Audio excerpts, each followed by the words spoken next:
good afternoon po, Sir Esteves. May tatanong lang po sana about that. So, yung una ko po question is, may nalalaman po ba kayo kung isa? Meron naman yung nabasa sa news. The Disbursement Application Program na ang purpose daw for this government is to accelerate the economy. So kung nga naman, kaya lang, the point dito, kung tama yung pinaglagyan ng pera. Wala namang masama na kung taas na tama yung allocate ng pondo na yun. Just, totoo naman talaga yung tayo ng group because the government spends a lot of it. Next po, yung ano po yung masasabi niyo po sa issue ng DAP na sinasabi po isa itong savings ng nakaraan Savings. Kasi ang sinasabi kasi ng, it's a savings from different department, kinuha, then inallocate sa other funds. Ano ba, ang punto lang dito is, kinuha ang savings para lipat, kasi tawag natin cross-border, na panglipat ng mga pondo. Kaya sinabi ng Supreme Court, bawal, unconstitutional. So pag sinabi ng unconstitutional yun, na dapat gawin. Hindi na dapat siya gawin. Kasi interpret na ng Supreme Court na this unconstitutional. Walang tatawag na cross-border allocation. Hindi pwedeng ilipat yung pondo. Although, the executive, the legislative, yung mga independent bodies, they are allowed to transfer the funds. Pwede naman yun. Pwede yun. Na-allowed naman. Kaya lang sabi nga natin, with a certain limitation, kung ano yung sinasaad ng batas. Then, tama po ba na panatilihin ng DAP sa kabila ng kanilang? Okay. The problem is, kasi nag-iipon siya ng pondo, di ba?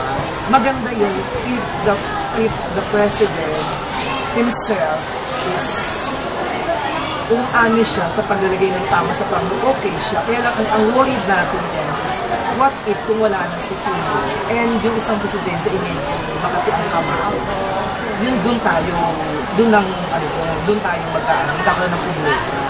Kasi yung DAP na yan, meron niyang pinagpugatan yung panumpang nila kayo dito. Nung wala pa tayo 1967 constitutions na nag-ipon sila ng pondo, nag-ipon ng pondo, yun ang ginamit na pondo. Kasi nga, kung ilagay po niya sa Congress, mabagal, di ba? So, ang ginawa ni Congress po siya ng pondo, yun ang ginamit nila nung pumunta ko ng tinatulog. Yun ang ginamit na pondo para napapili ng rehabilitation, nag-rehabilitate. Kinakita mo naman, di ba? Mabilis yung disbursement kasi merong access yung gusto nila maglagay ng pera doon. Kasi ilagay mo sa Congress, it took sometimes na may nabagal. Oo, matagal yun.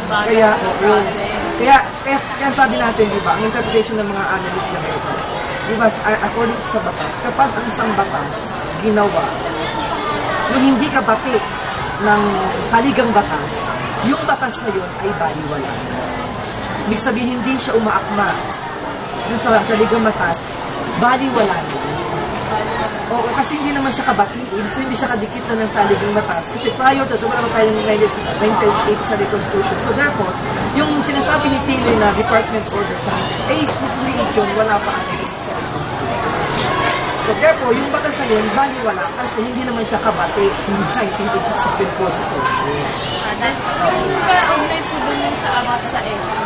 Diba po, nagkaroon po ng parang second zone sa about sa DAP, Pinoy. Then, sinabi po ni Senate President Franklin Drilon na parang manilang daw po yung interpretasyon ng Supreme Court sa savings. Kaya pwede daw po nilang i-revise. Tapos pwede daw po nilang legal yung DAP. So, payo po ba kayo? Hindi, kasi ang point is, kinuha mo yung pondo, di ba? Kasi ang pinagtatanong mo yun, they're trying to develop the savings ba talaga? Ano ba? Kasi ang savings ganito, di ba? Ang sa batas, nagkakaroon ng savings ang isang Department 1 kung nakatipid siya sa gastos. Nakatipid siya sa gastos, di ba? If you run the department efficiently, may pera na nila. Second, isa pa doon yung mga absences, yung mga overtime, mga leave, binabawas yun eh. Automatic, hindi mo magagawin yung pera. Di ba pinabawas yun sa sweldo? Automatic, pupunta yun sa savings. Kaya Yung kaya nagkakaroon ng savings. So, yung mga item na walang posisyon, walang tao, na wala pa umuupo, may pondo yun. Kaya lumalabas, savings yun. Kasi wala pa naman siyang umuupo na. Kasi sa gobyerno kasi may mga item yun. Dapat yung mga item may tao. Kung wala pang tao, may pondo yun. Kung hindi mo nagamit yun, savings yun. Oo, yun. Kaya doon galing yung savings. Yun ay mga absences, efficient sa pagpapatakbo ng department, yun ng isang law, yung PWH, Department of Education, nakatipis sa running, may savings sila at the end of the year. Last question po, bilang isang guro, masasabi niyo po bang may naibibulot na maganda ang gap sa isang pamumuno ng gobyerno? Alam mo kung ang DAP niyan, binigay nila ng grant yung sa amin, pinagay nila ng mga eskwela. Mas maganda pa yung di ba? Sa eskwelahan, ako materials, tapos siya na ng mga teachers na nag-game mas nakatulong pa. O kaya naman, nag-create ng mga trabaho para sa mga mayroon. Mas maganda pa. Nararamdaman niyo po ba yung sinasabi nilang napagamitan ng gap? The point is, sabi nga, nagamit ang DAP, accelerate economy, diba? Lumago yung ekonomiya, pero hindi naman manaramdaman nung nakararami. Hindi siya bumaba. Kumbaga sa baso, yung baso, pinuno niya. Pero nung umapaw ang baso, diba sabi ni, ito na lang yung sinabi ni Pope Benedict, Pope Francis, sabi niya, in relation to DAP, pag may economic growth, kasi ang sabi ni Pinoy, lumago ekonomiya because yes, it's true, because the government spend a lot. Pero the problem is the growth, hindi naman siya bumaba doon, nag-trickle down doon sa baba. Nagtawag natin inclusive growth na kung saan, pag may economic growth, mula sa taas hanggang sa baba, mararamdaman. Pero that is the problem, hindi naramdaman ang tawag natin economic growth. Second, walang trabaho na marami pa rin walang